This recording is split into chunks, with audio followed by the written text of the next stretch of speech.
last Saturday, which was our first gathering, and I always read these 4 lines: refuge and bodhicitta, generating bodhicitta. The purpose reason is really to set a positive, constructive intention or the motivation to participate the gathering, and that is the main reason.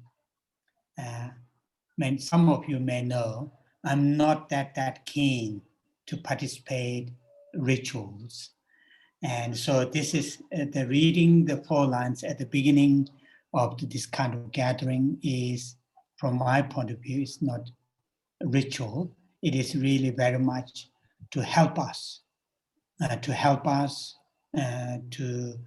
familiarize, to habituate, in the morning, during the day, in the evening, or every now and then, when we engage in any kind of event, either routine or very special, engage in those activities with a positive mind, with a positive intention. And here, traditionally, in the Buddhist tradition, and in particular in this case, last 2 lines are Bodhisattvayana traditions, the positive and constructive mind. Among many positive and constructive intention that we can start with, but the Buddhist teachers have suggest having the mind taking refuge, and also the altruistic awakened mind. And the mind taking refuge in 3 jewels, the Buddha, Dhamma, and Sangha, will experience or will cultivate within ourselves when we answer these 2 questions. The first question is the qualities: what is Buddha, what is Dhamma, and what is Sangha, and what are their qualities? And that is the first question that we need to answer as much as we can with help of reading the text, receiving the teachings, and our own contemplation, reflection on the teachings on these three jewels: Buddha, Dhamma, and Sangha. And the second important question is need to answer is, why do I need refuge? Why do I need go for refuge in 3 jewels? And that answer should come from our side, from our side. Not somebody told us, not our gurus, teachers, they told us, that we need refuge, and their refuge are these 3 jewels. Of course, they will teach us, they will explain us, they will, lead us. But that question should come from our side, and try to find an answer from our side. Why do I need the refuge? And direct to answer to that question, then our today's reading text, the sutra after the Buddha's enlightenment, first sutra, and the main topic of this sutra, is the Four Noble Truths. And the first 2 noble truths of dukkha and the noble truth of origins of dukkha, when we reflect on these 2 noble truths, relation to our own existence, our own lives, then we may get the answer why we need refuge, And when we reflect on the last two noble truths of the cessation of suffering and the origins of suffering, and the last noble truth of the path or the way that leads us to experience the cessation of suffering and origins of suffering. When we understand, when we learn, such as these teachings and other teachings on last two noble truths, then we will get the quite good answer to the first question, that is, what is Buddha, what is Dhamma? So that is something which is useful to to reflect on every now and then as a follower of the teachings of the Buddha, and reflecting on these lines, first two lines, then generating or cultivating, experiencing the mind going for refuge.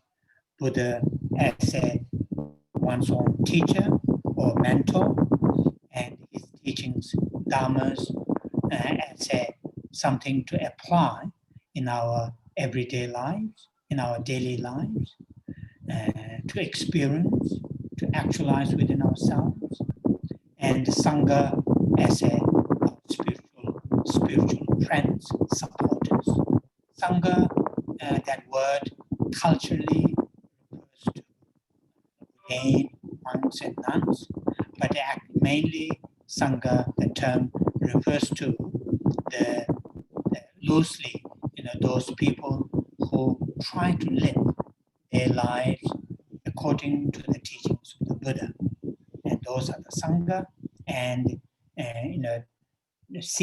treat them as a supporter, friends, and that kind of mind, or that kind of heart feeling, should continue, not just when we are having hard times or when we are having good times, all the times. We are or down there, regardless of those ups and downs in our daily lives, but hold the Buddha, Dhamma, Sangha as our refuge. And that is something useful to do. The last two lines, which I will talk a little bit in our next coming classes.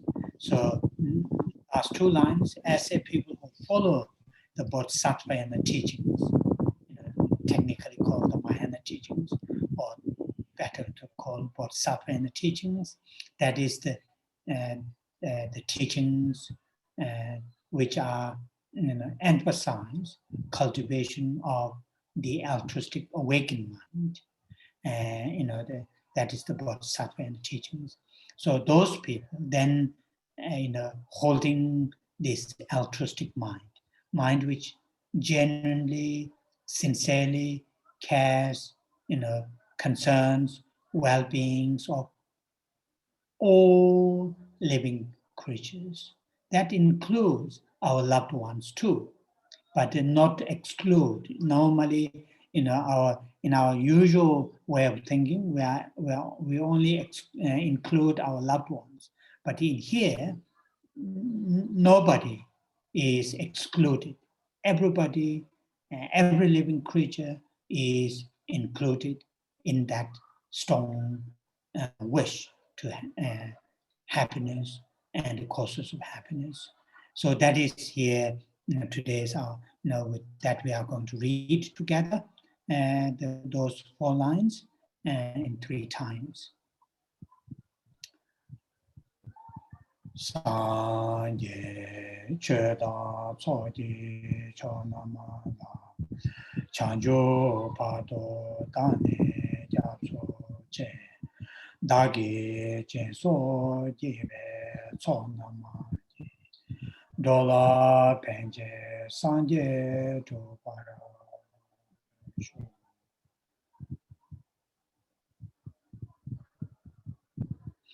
Sanje Chetan Tsoji Chon Chanjo Pado Dane Gyatso Je Dage Jenso Jibe Tso Dola Penje Sanje Dopara Sho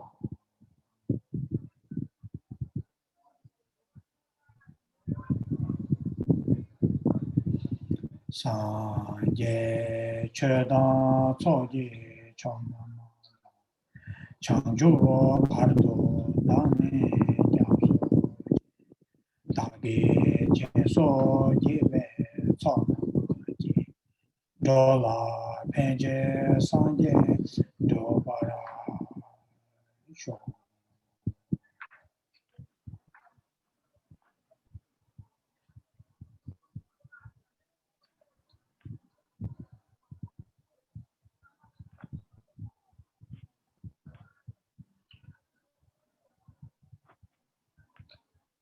Oh yeah, thank you. I want to repeat briefly again what I said in last our gathering. This part, the training ourselves, or habituating ourselves to hold, to experience a positive intention in the morning when we woke up, how we're going to spend our day, with such as saying these 4 lines, or some other inspiring lines, not necessarily from the Buddha or the Buddhist teachers, some other great beings quotation that inspires you to hold a positive, a constructive mind at the beginning of the day, and to try to continue that positive mind regardless of what's going to happen at the 8 o'clock, at the 9 o'clock, at the 12 o'clock, at 1 o'clock, when we engage our routine activities during the day. And how to do that is really during the day, every now and then, briefly, just 1 or 2 seconds will be enough to remind ourselves, the morning, the positive intention that we set, how we're going to spend the day. If we manage to do, just during the your tea break, if you're working in an office, or just between the answering the 2 emails or whatever, just 1 or 2 seconds will be enough, and that will continue. That will help to continue that morning strong positive motivation to continue all the way in the evening. And if we do that, during the day, when we face challenges in the sense situations start to go against to our morning intention, there is a great hope. Oh, this morning I set this intention, how I'm going to spend my day. That will come to rescue, not to, so that's really helpful. And I already mentioned that, I feel it's very useful to do that. Okay.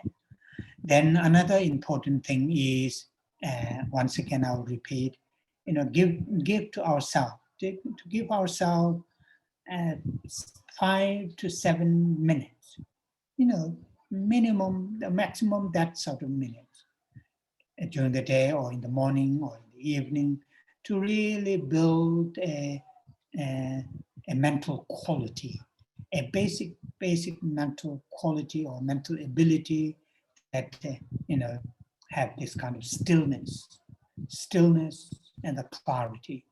stillness in the sense, our general states of mind, basic states of mind, not too much fluctuating,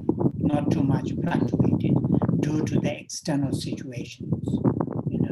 External situations might be very, dramatic, but our inner basic mental states stay calm, not to fluctuate.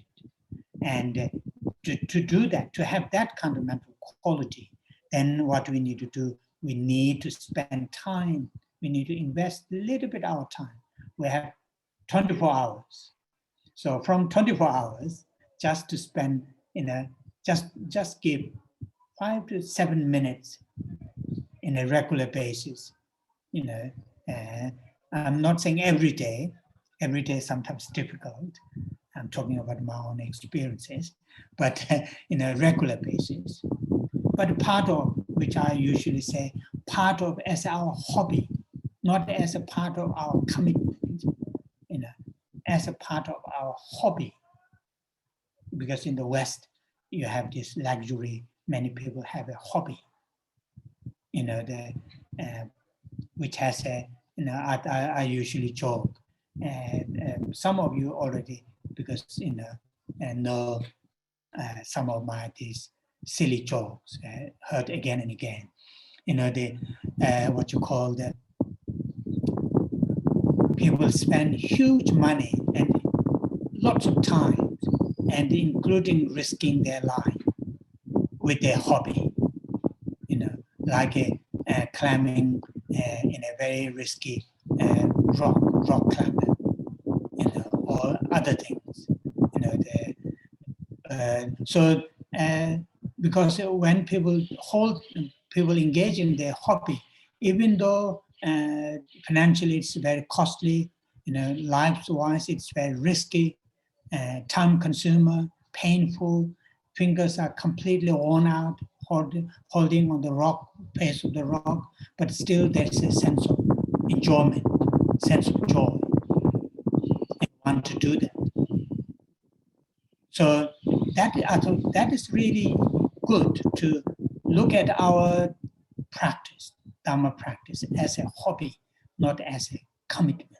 So give 5-7 minutes to ourselves to do a short silent meditation wherever you are. Doesn't need to be in a very decorated temple or anything like that. Where you have space that gives you quiet and have quite light and not dark, just seize that opportunity and watch your breath or whatever is present in front of you. There are many different techniques. I will not go because these days there are many techniques are developed and taught and freely available in the YouTube and many ways. Use that. Select several different techniques, experiment for a few months, one technique, another one, and choose one, which will be very, very helpful, to have the general outlet.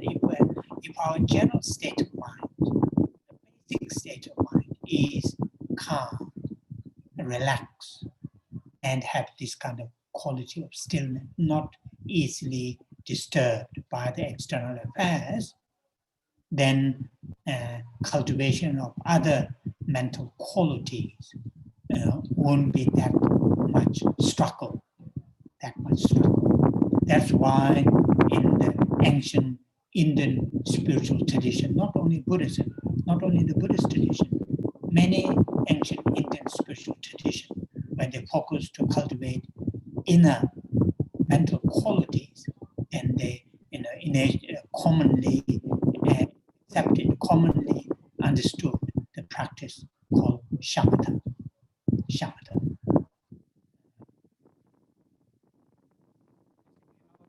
Used a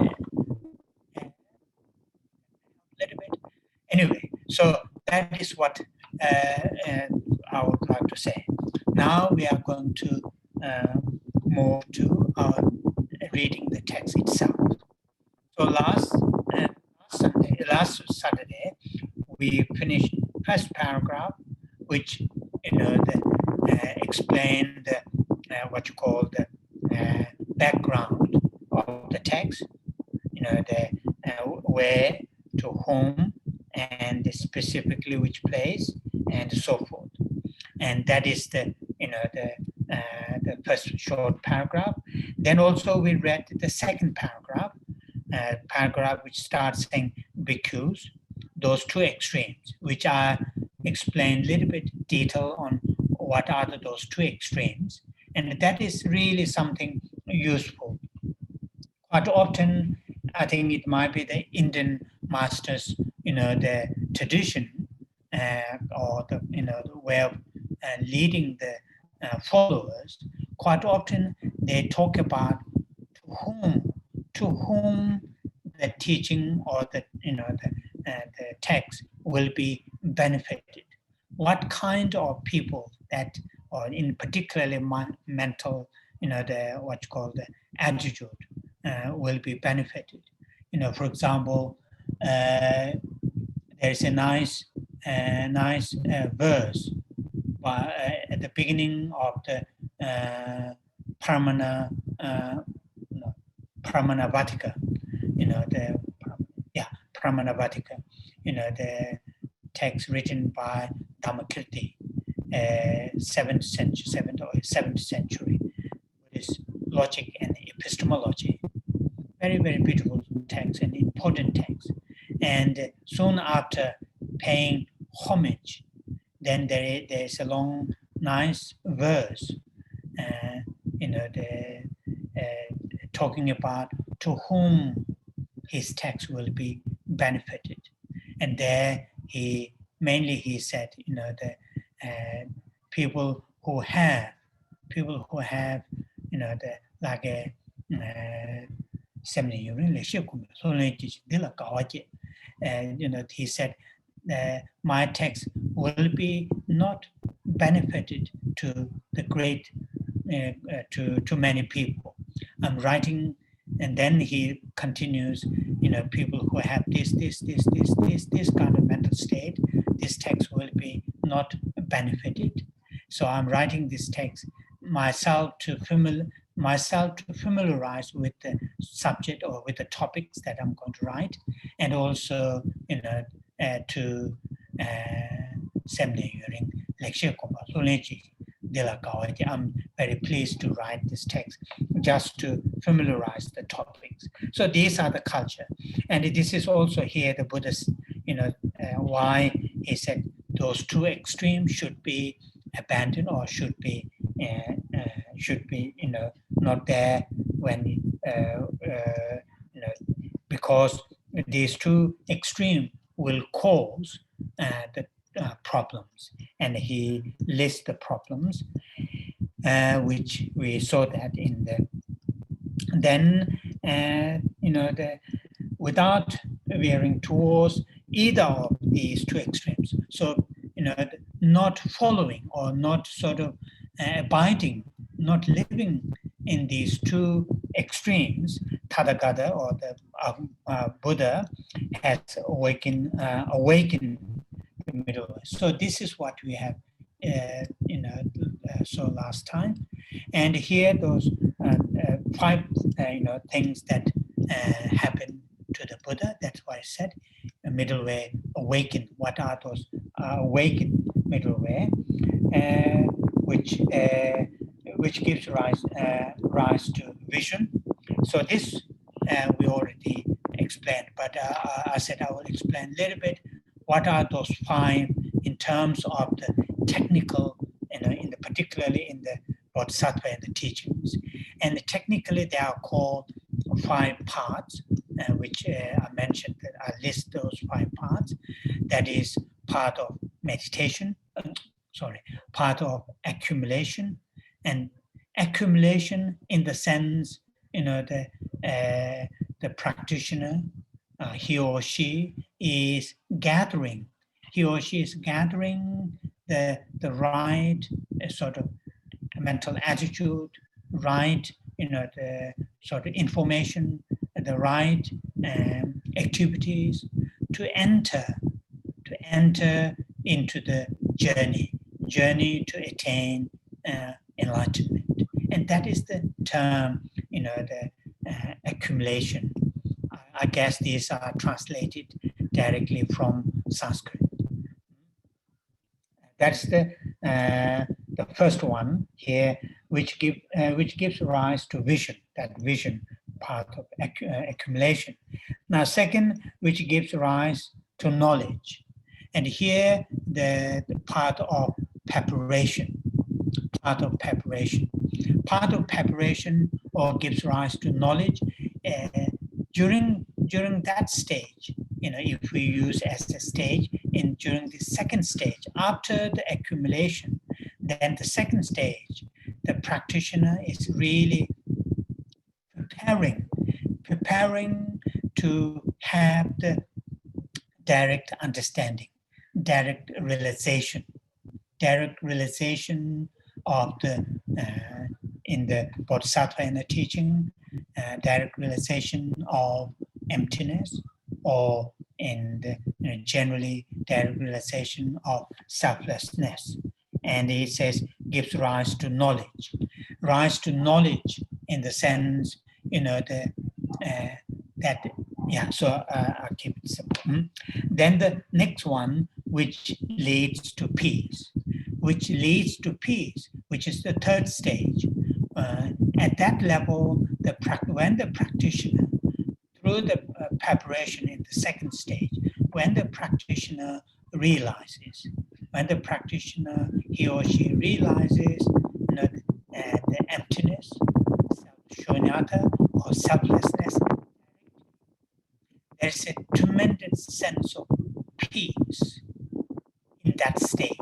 Sometimes it is called meditative equipoise, direct realization, meditative equipoise. At that level, all the conceptualization, all the conceptual thoughts are temporarily ceased. So there's a tremendous sense of peace. And sometimes it is called part of, the third one is called part of seeing. Seeing in the sense, the first time practitioner experiences directly the shunyata or emptiness. That's why it is called third stage, which is called part of seeing. And here the term is here they're saying which leads to peace. And the fourth one here, to direct knowledge. And here direct knowledge, although direct understanding, direct realization is again, direct realization of emptiness is again in the previous one, the part of seeing. But here at this stage, what you realize in the part of seeing, in the previous stage, in this case, stage of the peace, that seeing, that experiencing direct realization is repeated again and again and again. And that's what here, direct knowledge, or in the when the 5 parts, here it's called part of meditation. Part of meditation here, mainly what the practitioner has realized at the previous stage, that realization, direct realization of emptiness or selflessness is repeated, and that due to that repetition, that realization is deepened. Due to that deepened realization, then also, what you call the practitioners departing towards the full enlightenment is. That is what journey. The last one is Nibbana. So enlightenment, Nibbana, have many different meanings, interpretations, explanations. I will not go that detail here. Nibbana is as you know, the Pali term, and in Sanskrit term, Nirvana, or so the Nyangde, or the different terms are in Tibetan, and liberation, or there are different terms are called. What is happening here is practitioner experiences due to that, this process from the accumulation to all the way to the path of meditation, and through the path of meditation, when the practitioner really fully, completely free from dukkha and the origins of dukkha, which is the first and second noble truth, then nirvana or nibbana is experienced, or enlightenment is experienced. So that is what here, or in the other term is called no more learning. Fifth path, the fifth stage is called no more learning. So that is just a little bit technical interpretation, explanation, but what's happening here is Buddha is really, the historical Buddha is explaining the process that will make, process that will make if somebody applies the what you call middle way, which we'll see later, and the middle way, through the practicing the middle way path, in this case noble eightfold path, which we will see later, then we will go through these 5 stages, and each stages have a different the experiences. Then eventually, so here talk about also the result of this. So that is the little bit addition on what I've said in the last Saturday. So our today's reading will start from the paragraph 3, paragraph which starts saying, and what bhikshu is the middle way. So here those his 5 disciples, the bhikshus, those 5 monks, asked the Buddha, what is that the middle way awakened to by the Tathagata, which gives all these up to the nirvana. And then in the middle of the second line it says, it is this noble eightfold path. And then he lists the noble eightfold path, that is right view, right intention, right speech, right action, right livelihood, right effort, right mindfulness, right concentration. So there are 8. So this one is very, very useful, important to understand. What we have seen earlier, those 5 things, and technically in the Bodhisattva and the teachings, part of what you call from the part of accumulation to part of normal learning, those 5 stages, and that mainly talk about making progress, different stages of the making progress. But here, Noble Eightfold Path is mainly talking about the substance. The substance is what takes place in these 5 stages. What are the substances that practitioners need to go through in these 5 stages? In these 5 stages, which we saw earlier, from the accumulation to up to nibbana. So this, the Noble Eightfold Path, which in the Theravadan tradition and the Theravadan masters really, teach a lot, emphasize practicing the Noble Eightfold Paths. In the Bodhisattva and the teachings, like in the Nalanda traditions, that the Tibetan Buddhism is mainly following, the Noble Eightfold Path, is taught with a group of those 37 aspects of the path to enlightenment. There are 37, there are 7 groups. They comes into 7 groups, and there are 37, the what you call the subjects to practice, such as the four foundation of mindfulness, and not directly taught or emphasized like the Theravadan tradition, and which I thought is quite useful to know the slightly different way to, the approach or teachings traditions in the two major Buddhist traditions. So what I'll do, this time I'll just explain how these 8 are put into 3 groups. Many of you know, into 3 groups, and how they, link each other.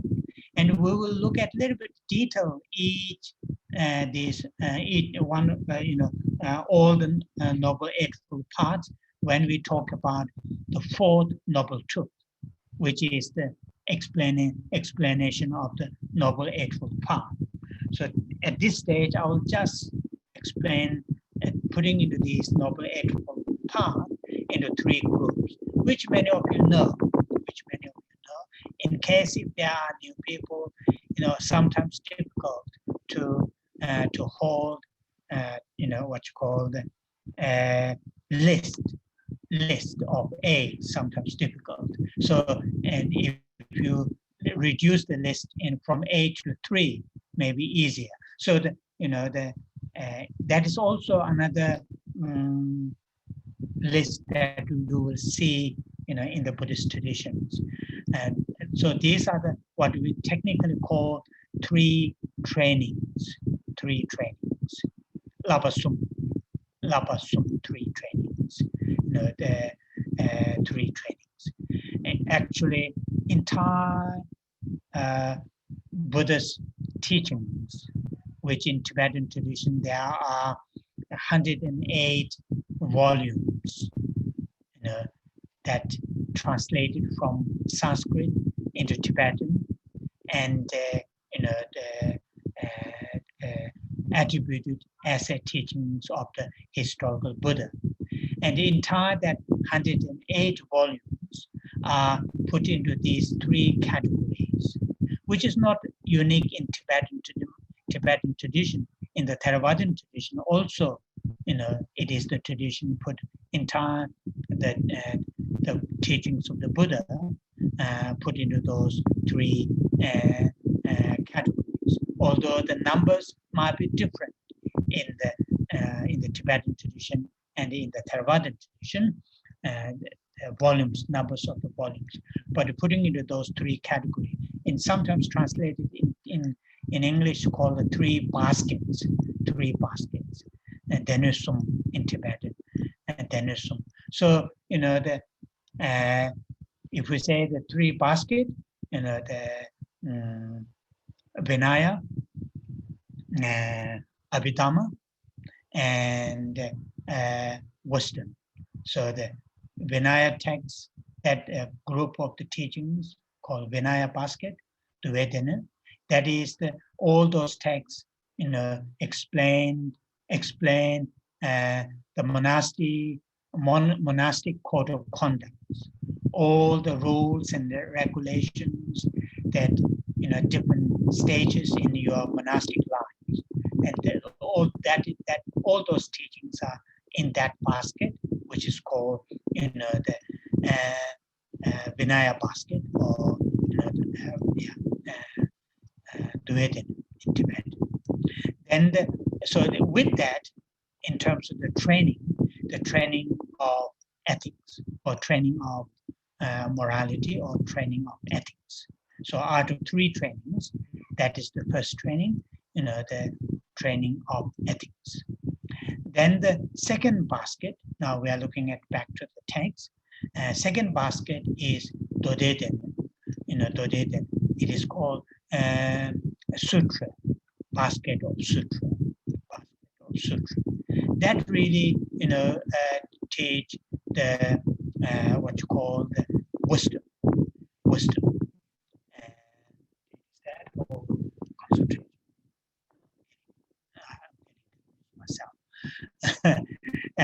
So in that, in terms of the training, in that group, in terms of the training of what you call the, wisdom, training of wisdom. Then the third basket, the Onbetene, Abhidhamma basket. That is, all the teachings that talk about, the concentration, cultivation, concentration, and so on and so forth. That is the third training. So all these trainings, all these 8 noble eightfold paths can put into 3 groups. Now I'm going to do that. The right view and the right intention belongs to the training of wisdom. Out of the 3 trainings, training of wisdom, and right speech, right action, and right livelihood. These 3 are put into the group called training of ethics or morality, ethics. And last 3, right effort, right mindfulness, and right concentration. These 3 put into group, training of concentration, training. So these 3 trainings, Labasum, which is not unique in Buddhism, almost all the major ancient Indian spiritual traditions, these 3 are the core training their practitioners, not unique. When it comes to more detail and more depth interpretation, particularly when it comes to the wisdom, and in the teachings in terms of the basket, where all the sutra teachings, then we will see the difference. Otherwise, in terms of the labeling 3 trainings and having the actual practice in 3 trainings, I don't think there's that much difference between the teachings of the Buddha and the other ancient Indian spiritual traditions. So those are the 3, 8 noble eightfold paths are put into these 3 trainings. Wisdom, to follow this listing. Wisdom, the what you call the ethics and the concentration. Wisdom, ethics, and concentration. Though they all, support each other, they all, what you call complement each other. If you think, okay, there are 3 trainings, where should start first? Which is most important to start first? Not generally speaking, all 3 are really helpful and useful to start right at the beginning. But some teachers talk about, the ethics is the, something that we should start to pay attention first. Having an ethical life, like for example, His Holiness the Dalai Lama says very often, whether you will have a religious, commitment or not, as a human beings, having good heart, not deliberately, intentionally causing harm and difficulty to others, something basic human qualities. And that is what here, starting point, ethics, ethics. If I have that kind of basic ethical way of living, then the wisdom and concentration will grow, will cultivate, though they all complement or support each other. Sometimes, the Buddhist, anyway, I will not go there. The symbol of teachings of the Buddha, that Dhamma, called Dhamma Wheel. So in the middle, there is a round, and then that round is, holding the 8 spokes. Yeah. Then those 8 spokes are bind with the outer rim of round. So those are the 3 trainings represents. The middle hub is symbol or represents the ethics. The 8 spokes represents the wisdom, and the outer, that round rim, represents the what you call the concentration. So anyway, that is just. Then the text continues. This bhikshus is the middle way, awakened to by the Tathagata, and which gives the. So we don't need to repeat that. So that is the this in this paragraph. What we have is the what is the means and methods that Buddha, first himself, give rise to vision and knowledge, peace, direct knowledge, and to experience enlightenment, nirvana. And that is what Buddha is going to teach to his 5 disciples, them to experience, these 5 pass through these 5 stages. Okay, so that is the end of the little bit blah blah on the today's first paragraph. Now the second next paragraph. From here, the actual topic is started from this paragraph which starts saying, now this bhikshu is the noble truth of suffering. So here the actual what you call the main body of the text started. Up to here, the previous, those 3 paragraphs are really more or less setting the backgrounds of the text and giving a summary what we are going to see, what we will come across from his teachings. So that is, now then what we'll have like the introduction of those 4 topics which Buddha taught in his first teachings. And those 4 topics are the dukkha in Sanskrit, and nowadays translated suffering or dissatisfaction, whatever suffering. And then the second one is origins of suffering. That's the second topic. And then third topic, the cessation of suffering and the origins of suffering. And the fourth topic is the path or the way that leads to to experience the cessation of suffering and the origins of suffering. And this is the order that Buddha taught to his first follower. And what we have here in these four topics, the first 2 topics are what you call like a cause and effect. The first topic, which is the dukkha, suffering, is the effect. And the second topic, which is the origins of dukkha, is what you call the cause. And the third, which is the cessation, philosophically, it is not result. That's a philosophical debate. I will not go there. But third, cessation of suffering and origins of suffering will take place if, the fourth noble truth, the noble eightfold path is noble eightfold path is practiced. So there's this, the latter one is the cause, the previous one is the result. So what we will see here is, in terms of the topic, two sets. The first set is dukkha and the origins of dukkha. The second set is the cessation and the path that leads to cessation. So what we will have here, we'll have two sets.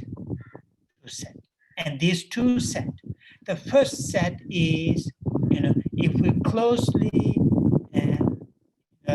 what you call apply the understanding of the first 2 sets, the first set in those 2, dukkha and origins of dukkha, then we will understand our current nature of our current existence. But quite often it is called unenlightened existence or samsaric existence. Samsaric existence, which right here and now, where we are, according to the Buddha and the subsequent and also subsequent Buddhist teachers, our present existence, is unenlightened. This, samsaric existence is, in this nature of dukkha and the origins of dukkha. This current unenlightened existence, continues or come into being, come into existence, and it will continue, if we don't do something with these two. And that is what here, something useful to understand what is, what I can take from this teaching, teachings, particularly the first two noble truths, and the first two noble truths of dukkha and the origins of dukkha, and what we can take, or what we try to understand based on this teaching of the sutra and the subsequent, Buddhist masters in further and more detail in explanation. What we can understand nature of our current existence, and what will be the benefit if I understand nature of the current existence. Then if we don't like it, if we don't want it, like the current existence, and then we may search some alternative. And this is what I usually teach my friends, and also while I was in the West, quite often, people ask very, very innocent, very good question. I can't see any troubles with my current existence. My current existence, this human existence, is perfect existence. Everything is there. Holiday is there, house is there, car is there, job is there, and so on and so forth. I can't see any problems. I think when I first heard that, in a Tibetan community, we don't hear that, because that doesn't mean we anyway. That's the different things. So when I first heard that really, I don't have immediate answer to that question. I thought, okay, yeah, he or she is having good time, but having that good time, is in a particular time scale, in a particular level, isn't it? And that is what here, understanding, learning, and studying these kind of teachings will give us deeper and more further, the understanding of nature of our current existence. And if we understand that, then the next set, which is the cessation and the path which leads to that cessation, second set will be quite, we'll understand, okay, this is the current situation, and I'm struggling with this current situation, or if I use another term, whether we fed up or not, I don't know. So I will use that term. I'm fed up with this current existence. So I want to seek an alternative, but not in a what's called sandy beach, somewhere in a holiday resort. So anyway, this is my just dry Tibetan monks joke. Okay, so this, why I'm talking about these two sets, putting these Four Noble Truths into two sets. The purpose is, when we look at with the set in the first two set, dukkha and the origins of dukkha, which is, according to the Buddha and subsequent Buddhist teacher, nature of our current existence. And if we are, through the understanding of nature of our current existence, if we would like to have an alternative existence, then the second set is available. Second set is there. That is, experience cessation of dukkha and the origins of dukkha, and through the application of the Fourth Noble Truth, which is the Noble Eightfold Path. So I will conclude that.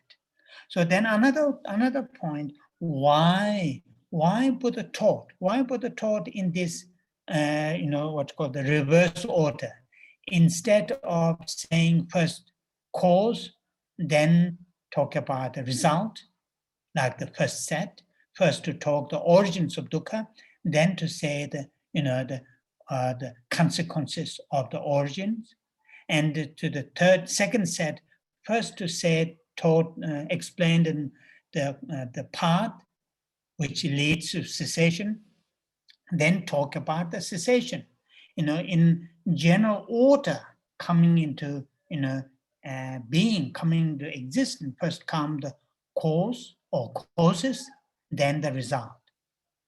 But when Buddha taught to his follower in a different reverse order, first the consequences or the result, then the cause. Why Buddha taught that? And this something, there is a nice verse by one of the great Indian masters, 4th century master, called, I think, Vasubandhu or Asanga, one of those two brothers. Nene sheja neji gune pangjala, dene tobja mene tembur chawate. So that's the Tibetan verse. In other words, in summary, Buddha taught in that particular reverse order because psychologically, that's how it works in our mind.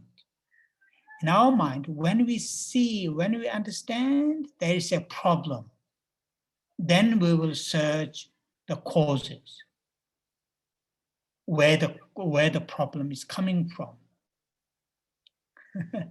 I will tell you one nice example.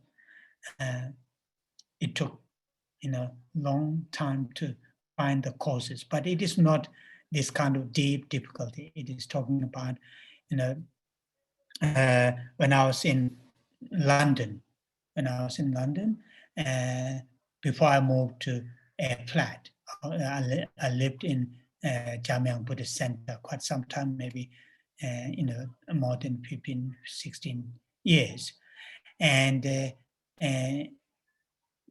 the place where I was living, there was a leak in the leak and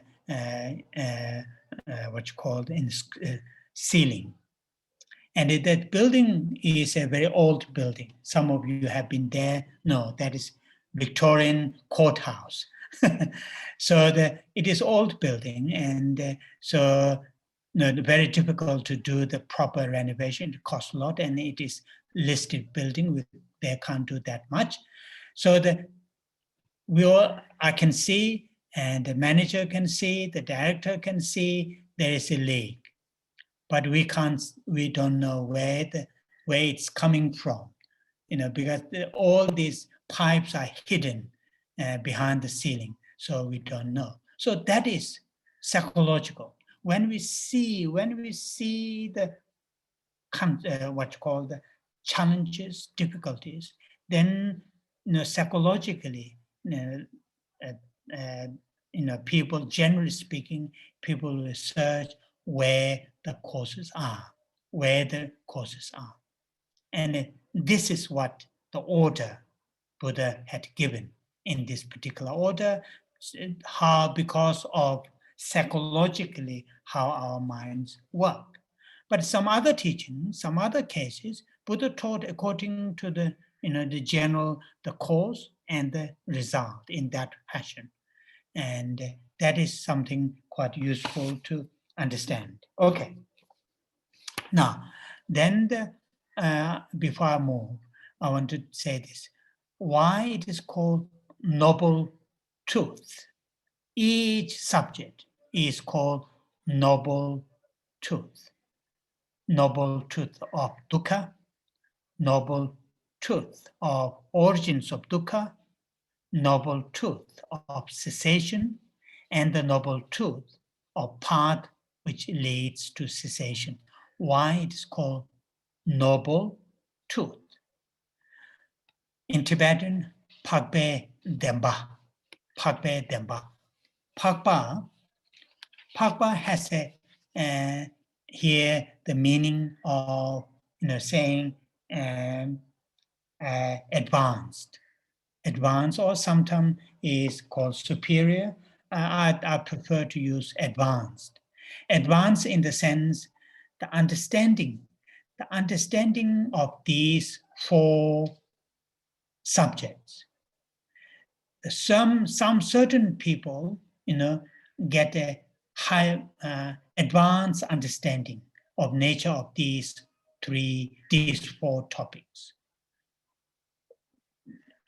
Do you remember when we were talking about those, the five, such as the vision and knowledge, peace, direct knowledge?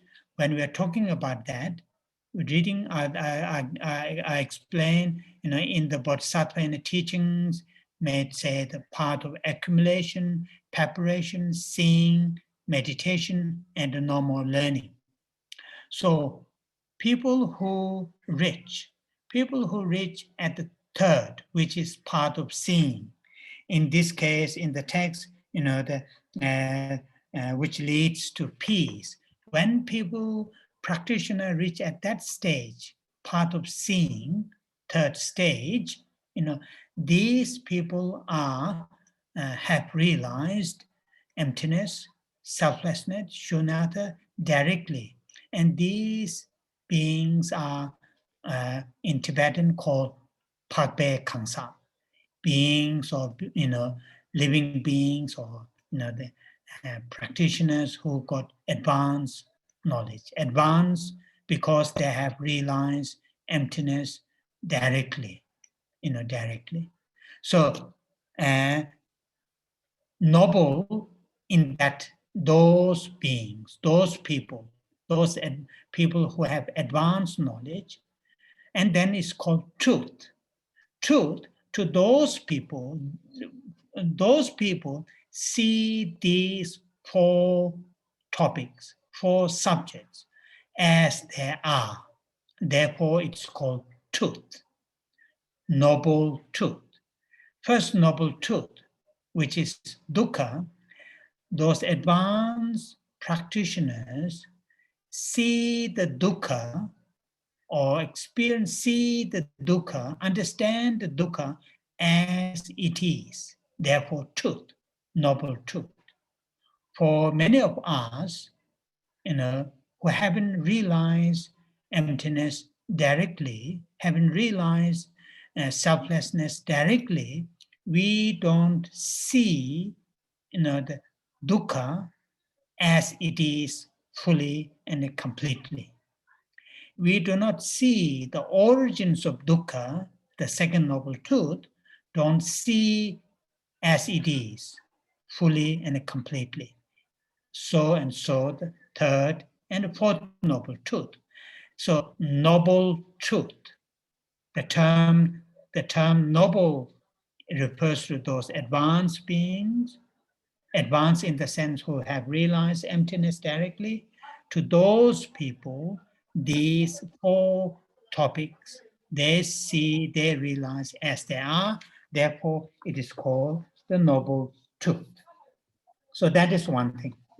So now I'm going to briefly read the first paragraph, which is the main body. That is first paragraph in the main body, which is saying, now this bhikshu is the noble truth of suffering. So here, what Buddha did, the suffering is, what is suffering? What is introduced, or what is suffering that take place in our lives?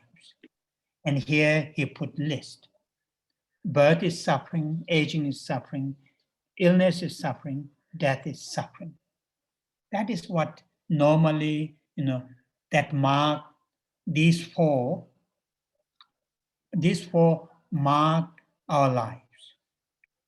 Birth start, and between that we, aging, illness, and our life will end with the last, the death. Quite often, Buddhist masters, use a very interesting what's called the analogies. Choshi Gunji Ker. Our existence, this unenlightened existence, is swept away by the four powerful currents.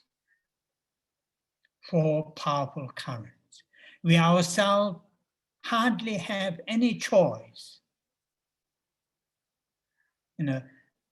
Or everything is, sort of, from the moment we conceived at our mother's womb, and then birth, and all then last, live 80 years, 90 years, 100 years, last death.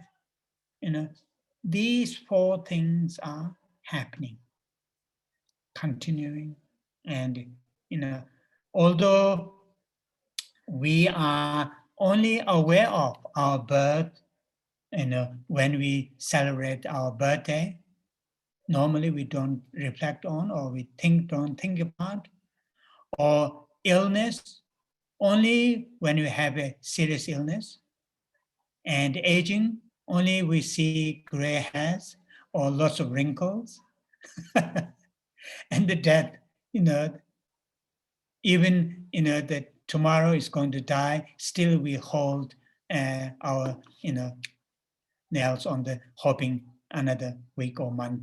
I'm not saying that's wrong, but that's how we live our life. So this, Buddha here lists those. And these are something, which happening, and very much in a natural process. Birth is natural process, aging is natural process, sickness, illness is death is natural process. But along this natural processes, we, individually, we have, what we experience, lacking difficulties. Although we try to avoid, use many different, what's called many different means and methods, they may ease or hold, I don't think it's hold back or not. Maybe in the future may do, using those techniques, not showing physically, not showing the old age. I heard that those people who receive that injection, Botox, in the wrinkle to reduce it, I heard they last only few weeks. And I feel, when I heard that, I thought, wow, that's very painful. Every few weeks, if they need to receive that. Anyway, so that is the need. And that, which Buddha, although these are symbol, we all know that, but we don't pay that much attention. These are the part of our existence. So then here, the union with, these are more, next part are the more psychological, our challenges or the difficulties, saying union with what is displeasing is suffering. separation from what is pleasing is suffering. Not to get what or what one wants is suffering. And these are more talking about psychological pain, psychological pain, which is true.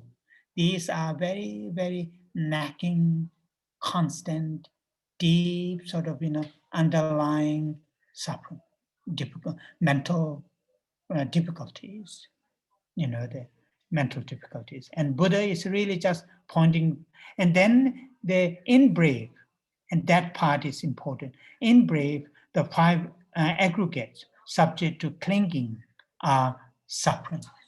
So that is that later part, which is saying the five aggregates. Five aggregates is referring to what we are here, and this is the Buddhist way, Buddhist or the maybe ancient Indian, the philosophers, how they sort of put what is here, put in the list what is here as an individual, what is here as an individual. The individual is based or based or depend on, if I use accurately. And aggregates in Tibetan Pungpo, sort of that kind of many different collections, many different things put together, and there are these way in the five aggregates. Five aggregates, they're simply talking about, the first one is the physical body, that our physical body aggregates. Then remaining four are different mental states, such as feeling, or another mental state, discrimination, to distinguish, to able to distinguish one thing to another. And another one is consciousness. There are these which I will not go one by one in here. So in other words, this existence, what we have here, me as a Tashi, my current existence as a Tashi is based on these, combination of physical body and the mental state. And this, based on this union of physical and the mental state, existence of Tashi is. And here, what here Buddha said, five aggregates subject to clinging are suffering. So it has many different interpretations. Here, clinging, craving, grasping on this five aggregates, is suffering, which we can talk about more subtle layers of dukkha or suffering. Quite often, the people who are who knows both language, good English as well as good Sanskrit, they talk a lot, they debate a lot whether English word suffering is able to capture the whole meaning of in Sanskrit or in Pali, the dukkha is able to hold or able to convey the whole meaning. But that is, debate started for many, I think then it will continue. But here what we need to understand, suffering, when we use the English word suffering, it shouldn't be, we shouldn't think it is something just physical or even in the mental, what's called the certain levels of, the mental state that we understand as a suffering or pleasant, unpleasant, or difficulty. Not in that. here the usage of term dukkha, suffering, and connection to the last sentence that we are reading, and also subsequent Buddhist masters, have explained, talking about, in fact, in reality, or in fact, our current existence itself, this existence itself, this combination of mind and body itself is dukkha, is suffering. Whether we feel strong pain or light pain or not, actually, this combination of mind and body that we have are called tashi. That itself is dukkha or suffering. And understanding dukkha at that level, at that stage, is something required detail, further, and long-term analysis and reflections and contemplation. And that is what this paragraph really introduces the dukkha, the first noble truth. So what Buddha had done in here, in the sutra, in the main body, he, first round, he introduced each noble truth. Then follows what to do as a practitioner with regard to each noble truth. When practitioner has done to relation to each noble truth, what will be the result? What will be the consequences?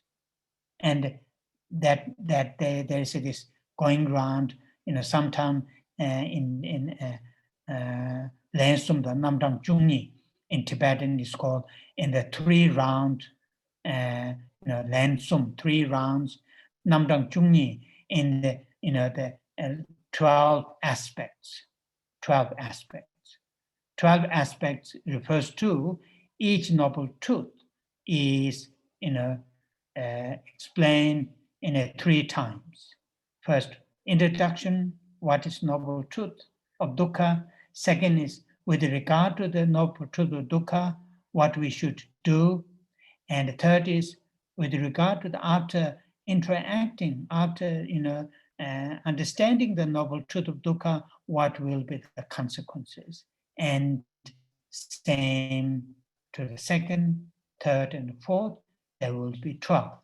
So when Buddha taught this teaching, the Four Noble Truths, to his 5 followers, it is, in the other sutras, it is said, among the 5 disciples, some are, more intelligent, more ready to understand.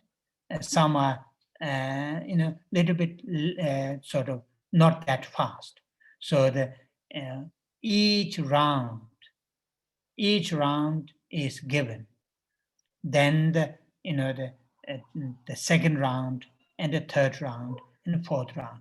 It seems, although we don't have that kind of record to understand, it seems to me, that sometimes nowadays it is not happening, but in Tibet, when some of those profound teachings are given, they are given bit by bit, and then the followers, let the followers to go and really to digest and to and then to understand, to gain the experience,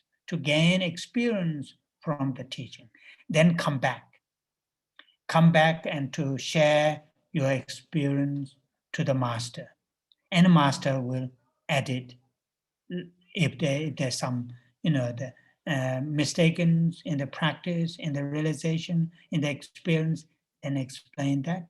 Then I don't know whether Buddha did that or not, but looking at the structure of the sutra, first the introduction, each noble truth. And for me, although I'm just purely speculating this, I don't have any evidence.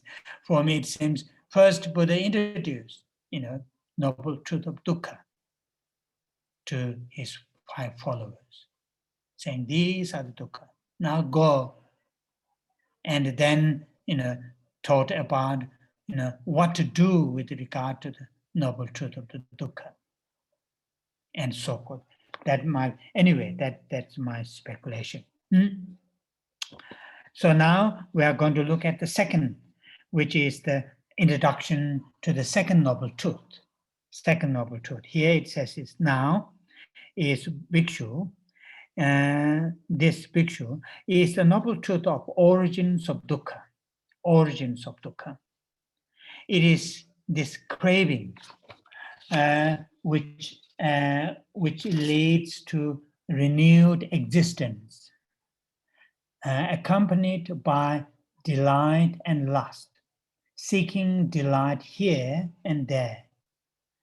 That is craving for sensual pleasures, craving for existence, craving for extermination.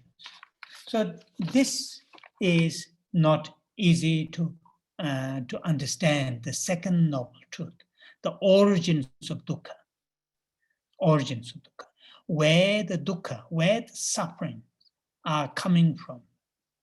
If we trace their origins, of course, for example, with regard to the current pandemic, there are lots of debate where it started, how it started, in terms of the place where it started, and what are the which animal, which blah blah blah. That's that tracing that kind of origin is talking about very surface physical. But here we are talking about tracing the origins of the suffering, general, in that nagging feeling, no matter whatever we have, no matter how rich you are, no matter how successful you are, no matter how powerful you are, no matter how young you are or old you are, regardless of all those differences, status, we all share this feeling of that deep down there's something is not complete. Something is not complete. Something is not, complete. That feeling, that is the nagging, deep sort of kind of dissatisfaction, no matter what we have got. And I used to tease, when I'm in the UK, I said, I'm sure, our queen she shares this nagging feeling, even though she got maybe, what you call several different palaces, moved to one palace to another palace according to the season or according to the ceremony, but still, she shares this feeling with one of her subjects who is homeless, haven't got a roof under his or her head. So that is what here we are talking about, dukkha, deep down, and where that comes from, origins of dukkha, where that dukkha come from. And that is what here, the term, usage of term origin of dukkha, And, here in the sutra, it is craving, clinging, grasping. There are different. These are the different terms, but may refers to the same thing. Sometimes may have intensity, different intensity, craving, grasping, and all, but they all are referring. But here, what it says, leads to renewed existence. That is something important. Leads to renewed existence. And it says, comma, accompanied by delight and lust, seeking delight and lust, seeking delight here and there. So there are, three cravings are explained. The first craving is renewed craving, and leads to renewed existence. That's the first craving. The second craving that you can see is craving for sensual pleasures. That is,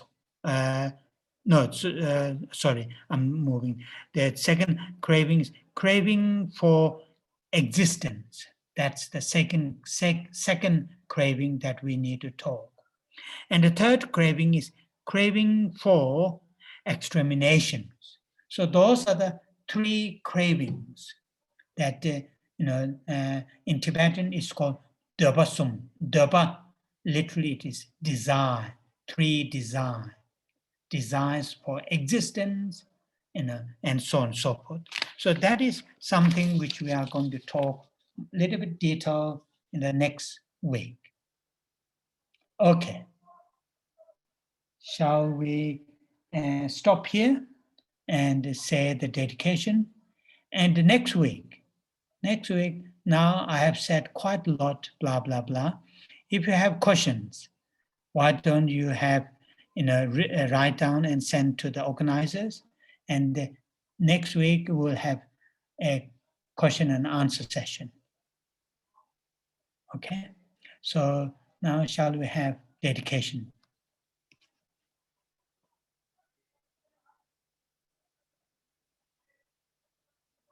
Oh yeah.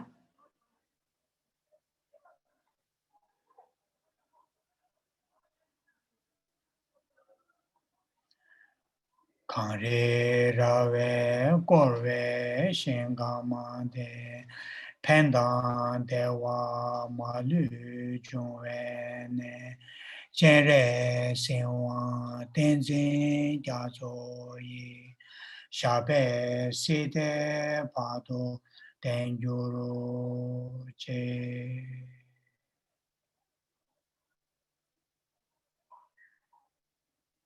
Yeah. Okay.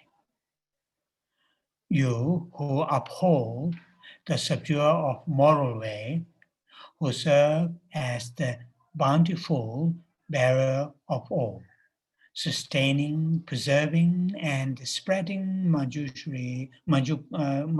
Manjunan's victorious doctrine, who masterfully accomplish magnificent prayers honoring the three jewels, savior of my master and others, your disciple, please live long.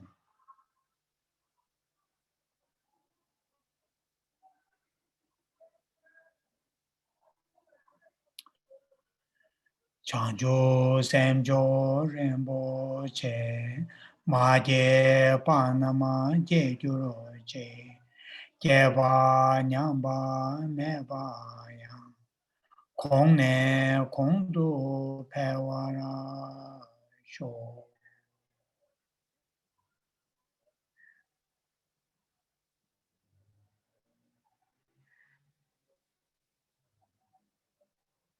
Oh yeah, thank you.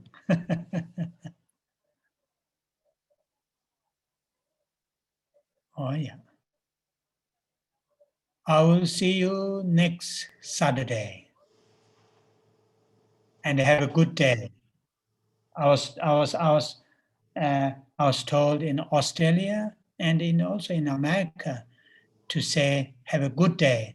I haven't heard that expression in UK. Or English may not say that, I don't know. But so have a good day. Have a good day. Thank you, Geshe-la.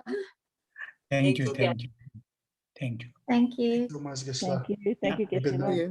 Thank you. Okay. Bye. Thank you, Geshe-la. Thank Thank you. you. Thank you. Thank you.